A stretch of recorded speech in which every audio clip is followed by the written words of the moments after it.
กูเป็นคนศีลธรรมคนหยุดหมันบ่คือพวกสูด่ากันแล้วมาเลียตูดกัน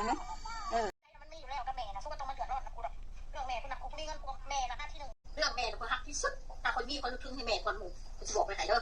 ใจม้วนนะกูสิบอกไว้ไหนซะตาไวล้ำรอตอนหน้านี่พูดม้วนพูดดีกูสิบอกกูซะรับดังปุ๊บเขาบอกพูดมึงเลยสิบอกไว้ไหนเลยฟังกูเลยเด้อสู้จะฟังกูก็ฟังคนแต่ใจม้วนนะคนปีนปัดคน18 มงกุฎคือยายหมวนสิบอกมึงซะสิบอกสู้ให้มึงจักซะเด้อเจ้าเมาก็คือเจ้าตอแล้วมานั่งตอแล้วต่อหน้ากล้องนะเจ้าเมาเนี่ยว่ากูเป็นความจริงเจ้าบ่อยากอายบ่เจ้าบ่อยากอายบ่เมื่อเจ้าเป็นครอบครัวของคนที่ว่ายังก็ว่าแล้วก็FCกับกรุณาฟังให้ดีนะข่อยกับยายหมวนตัดขาดกันยางท้าร้อนแล้วข่อยบ่เป็นลูกเล่าแล้วก็บ่เป็นแม่ข่อยกับยายหมวนตัดขาดกันยางท้าร้อนแล้วข่อยบ่เป็นลูกเล่าแล้วก็บ่เป็นแม่ข่อยจะเอาข่อยมาด่าเสียให้หายเป็นขามปีขามศาสตร์เลยข่อยไม้ปากเจ้าขึ้นนะเจ้าบ่ย่านข่อยไม้ปากเจ้าคิดว่าเจ้าถือบ่เจ้าละลานคนอื่นไปทั่วนะมือยายหมวนบ่